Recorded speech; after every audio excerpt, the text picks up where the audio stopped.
ವಾಹನಗಳ ನಂಬರ್ ಪ್ಲೇಟ್ನಲ್ಲಿ ನಿಯಮ ಬಾಹಿರವಾಗಿ ಅಕ್ಷರಗಳನ್ನು ಬರೆಸಿರುವ ಮಾಲೀಕರ ಮೇಲೆ ಪ್ರಕರಣ ದಾಖಲಿಸಲು ಸಾರಿಗೆ ಇಲಾಖೆ ಮುಂದಾಗಿದೆ.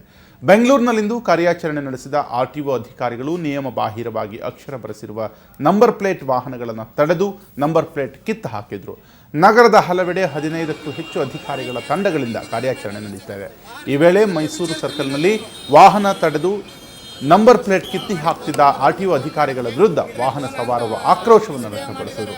ಸರ್ಕಾರಿ ವಾಹನಗಳು ಸಹ ನಿಯಮ ಉಲ್ಲಂಘಿಸಿ ನಂಬರ್ ಪ್ಲೇಟ್ ಹಾಕಿಸ್ತಿವೆ, ಸರ್ಕಾರಕ್ಕೊಂದು ನ್ಯಾಯ, ಸಾರ್ವಜನಿಕರಿಗೊಂದು ನ್ಯಾಯವೇ ಅಂತ ಕಿಡಿಕಾರಿದರು. ಈ ವೇಳೆ ಅಧಿಕಾರಿಗಳು ಮತ್ತು ವಾಹನ ಸವಾರರ ನಡುವೆ ಮಾತಿನ ಚಕಮಕಿ ನಡೆಯಿತು.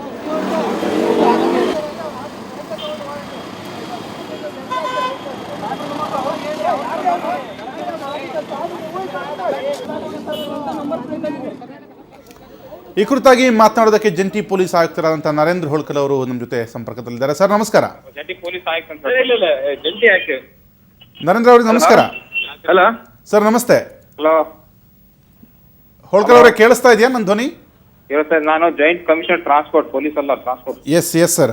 ಇವತ್ತು ಈ ಒಂದು ನಂಬರ್ ಪ್ಲೇಟ್ನ ಒಂದು ಕಾರ್ಯಾಚರಣೆಗೆ ಇಳಿದಿರುವಂಥದ್ದು, ಅಂದರೆ ನಂಬರ್ ಪ್ಲೇಟ್ ನಿಯಮ ಬಾಹಿರವಾಗಿ ನಂಬರ್ ಪ್ಲೇಟ್ಗಳನ್ನ ಹಾಕಿರುವವರ ವಿರುದ್ಧ ಒಂದು ಕಾರ್ಯಾಚರಣೆ ನಡೆಸ್ತಿರುವಂಥದ್ದು. ತಕ್ಷಣಕ್ಕೆ ಈ ಒಂದು ಕಾರ್ಯಾಚರಣೆ ಕೈಗೆತ್ತಿಕೊಂಡಿರುವಂಥ ಉದ್ದೇಶ ಮತ್ತು ಇವತ್ತು ಸಿಕ್ಕಿರುವಂಥ ರಿಸಲ್ಟ್? ತಕ್ಷಣ ಉದ್ದೇಶ ಯಾವುದು ಇರೋದಿಲ್ಲ. ಏನಾದ್ರು ಎಲ್ಲೆಲ್ಲಿ ಕಾನೂನಿನ ಉಲ್ಲಂಘನೆ ಆಗ್ತಾ ಇರ್ತೋ ಅದಕ್ಕೆ ನಾವೆಲ್ಲ ಕಡಿವಾಣ ಹಾಕಬೇಕಾಗುತ್ತೆ. ಎಸ್, ಈ ಹಿಂದೆಯಿಂದನೂ ಕೂಡ ಈ ಕುರಿತಾಗಿ ಕಾನೂನು ಉಲ್ಲಂಘನೆ ಆಗಿದೆ, ಆದ್ರೆ ಕ್ರಮ ಕಡಿಮೆ ತೆಗೆದುಕೊಂಡಿರಲಿಲ್ಲ. ಕರೆಕ್ಟ್. ಯಾಕಂದ್ರೆ ಕಾನೂನು ಉಲ್ಲಂಘನೆ ಮಾಡೋದು ನಾನಾ ರೀತಿಯಲ್ಲಿ ಕಾನೂನು ಉಲ್ಲಂಘನೆ ಮಾಡ್ತಾ ಇರ್ತಾರೆ. ಒಂದಾದ್ಮೇಲೆ ನಾವು ಅದನ್ನ ಸರಿಪಡಿಸಬೇಕಾಗುತ್ತೆ.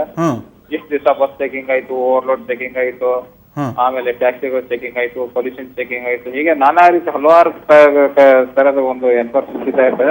ಅದರದೇ ಒಂದು ಭಾಗವಾಗಿ ಇವತ್ತು ನಾವು ಇದೊಂದು ನಂಬರ್ ಪ್ಲೇಟ್ ಚೆಕಿಂಗ್ ಮಾಡ್ತಾ ಇದ್ದೇವೆ. ಏನಾಗಿದೆ ಅಂದ್ರೆ ಎಲ್ಲಾ ಸಾಕಷ್ಟು ನೀವು ನೋಡಬಹುದು, ನಮಗೆ ಇಷ್ಟ ಬಂದಂಗೆ ಫ್ಯಾನ್ಸಿ ಸ್ಟೈಲ್ ನಲ್ಲಿ ಒಂದು ನಂಬರ್ ಪ್ಲೇಟ್ ಹಾಕೊಂಡು ಹೋಗೋದು. ಹೌದು, ಆ ಕಣ್ಣಿಗೆ ಕಾಣೋದಿಲ್ಲ ಯಾವ ನಂಬರ್ ಇದೆ, ಎಲ್ಲಿ ಯಾವ ಸ್ಟೇಟ್ ವೆಹಿಕಲ್ ಇದೆ ಅಂತ ಏನು ಕಾಣೋದಿಲ್ಲ, ಗೊತ್ತಾಗೋದಿಲ್ಲ. ಯಾವ್ದಾದ್ರು ಆಕ್ಸಿಡೆಂಟ್ ಆಗ್ಬಿಟ್ರೆ ಯಾವ ವೆಹಿಕಲ್ ಆಕ್ಸಿಡೆಂಟ್ ಆಗಿ ಹೊಡ್ಕೊಂಡು ಹೋಗ್ಬೇಕು ಅಂತ ಗೊತ್ತಾಗೋದಿಲ್ಲ. ಅದು ನಮ್ಮ ಮೋಟರ್ ವಾಹನ ಕಾಯ್ದೆ ಮತ್ತು ನಿಯಮಾವಳಿಯಲ್ಲಿ ಅದು ಯಾವ ರೀತಿ ಇರಬೇಕು ನಂಬರ್ ಪ್ಲೇಟ್ ಅಂತ ಒಂದು ಸ್ಪಷ್ಟವಾದ ಒಂದು ಕಾನೂನನ್ನ ಮಾಡಿರ್ತಾರೆ. ಅಂದ್ರೆ ನಂಬರ್ ಪ್ಲೇಟ್ ಯಾವ ಸೈಜ್ ಇರಬೇಕು, ಲೆಟರ್ಗಳು ಯಾವ ಸೈಜ್ ಇರಬೇಕು, ಆ ಥಿಕ್ನೆಸ್ ಎಷ್ಟಿರ್ಬೇಕು, ಹೈಟ್ ಎಷ್ಟಿರ್ಬೇಕು, ಇನ್ ಬಿಟ್ವೀನ್ 2 ಲೆಟರ್ಸ್ ಎಷ್ಟು ಸ್ಪೇಸ್ ಇರ್ಬೇಕು ಅನ್ನೋ ಸ್ಪಷ್ಟವಾದ ಒಂದು ಕಾಯ್ದೆ ಇದೆ ಇದಕ್ಕೆ. ಹೌದು. ಆಮೇಲೆ ನಂಬರ್ ಪ್ಲೇಟ್ ಮೇಲೆ ಅವರು ಯಾರು ಹೆಸರುಗಳು ಬರ್ಸೋದು, ಏನೇನೋ ಡಿಸೈನ್ ಚಿತ್ರ ಬಿಡಿಸೋದು, ಇವೆಲ್ಲ ಮಾಡ್ತಾರೆ. ಇವೆಲ್ಲ ಕಾನೂನು ವಿರುದ್ಧವಾಗಿರುತ್ತೆ. ಅದಕ್ಕೆ ಇವತ್ತು ಈ ರೀತಿಯಾದಂಥ ನಂಬರ್ ಪ್ಲೇಟ್ ಬಳಸಿದವರಿಗೆ ನಂಬರ್ ಪ್ಲೇಟ್ಗಳನ್ನ ಪೊಲೀಸರೇ ಕಿತ್ತು ಹಾಕ್ತಾ ಇದ್ರು ಮತ್ತು ಫೈನ್ ದಂಡ ಎಷ್ಟು ಹಾಕ್ತಾ ಇದ್ರಿ ಸರ್? ನಾವು ಅದಕ್ಕೆ 300 ರೂಪಾಯಿ ದಂಡ ಹಾಕ್ತೇವೆ. ಆಮೇಲೆ ಎಲ್ಲ ನಂಬರ್ ಪ್ಲೇಟ್ ತೆಗೆಸ್ಬಿಡ್ತೇವೆ, ಎಲ್ಲ ಚೆಕ್ ಮಾಡ್ತಾ ಇದ್ದೇವೆ. ಇದೇ ಸಂದರ್ಭದಲ್ಲಿ ಸಾರ್ವಜನಿಕರಿಂದ ಕೂಡ ಒಂದು ಆಕ್ರೋಶ ವ್ಯಕ್ತಪಡಿಸಿದ್ರು. ಕೆಲವರು ಹೇಳಿದ್ರು ಸರ್ಕಾರದ ವಾಹನಗಳು ಕೂಡ ಬೇರೆ ಬೇರೆ ರೀತಿಯಾದಂಥ ಬೋರ್ಡ್ ಹಾಕ್ತಾ ಇದೆ, ಸರ್ಕಾರಕ್ಕೊಂದು ನ್ಯಾಯ ನಮ್ಗೊಂದು ನ್ಯಾಯನ ಅಂತ. ಅದಕ್ಕೆ ಸರ್ಕಾರದ ನ್ಯಾಯ ಅನ್ನೋದು ಎಲ್ರಿಗೂ ಒಂದೇ ಇರ್ತದೆ. ಒಂದೇ ಆಕ್ಟ್ ನಲ್ಲಿ ಎಲ್ಲ ವೆಹಿಕಲ್ಸ್ ಕವರ್ ಆಗಿದ್ದಾವೆ. ಗವರ್ಮೆಂಟ್ ವೆಹಿಕಲ್ಸ್ ಆಗಲಿ, ಪ್ರೈವೇಟ್ ವೆಹಿಕಲ್ಸ್ ಆಗಲಿ, ಎಲ್ಲದಕ್ಕೂ ಒಂದೊಂದು ಅದರದೇ ಆದ ಒಂದು ಕಾನೂನು ಇದ್ದಾವೆ. ಸರ್ಕಾರಕ್ಕೆ ವಾಹನಗಳು ಕೆಲವೊಂದು ಏನು ಮಿಸ್ಯೂಸ್ ಆಗ್ತಿದಾವೆ, ನಂಬರ್ ಪ್ಲೇಟ್ ಮಿಸ್ಯೂಸ್, ಅದು ಕೂಡ ನಾವು ಅಂತರ್ ನಂಬರ್ ಪ್ಲೇಟ್ ಕೂಡ ತೆಗೆಸಿದ್ದೇವೆ. ಈ ಸರ್ಕಾರಿ ವಾಹನಗಳಿಗೆ ಕೆಲವರು ಇನ್ನು ರೆಡ್ ಲೈಟ್ ಹಾಕೊಂಡೋದು, ಅದಕ್ಕೊಂದು ಸ್ಟ್ರಿಕ್ಟ್ ಆಕ್ಷನ್ ತರ್ತೀವಿ ಅಂತಂದ್ರೆ ಅದ್ರ ಬಗ್ಗೆ ಏನಾದ್ರು ಆಲೋಚನೆ ಇದೆಯಾ ಸರ್?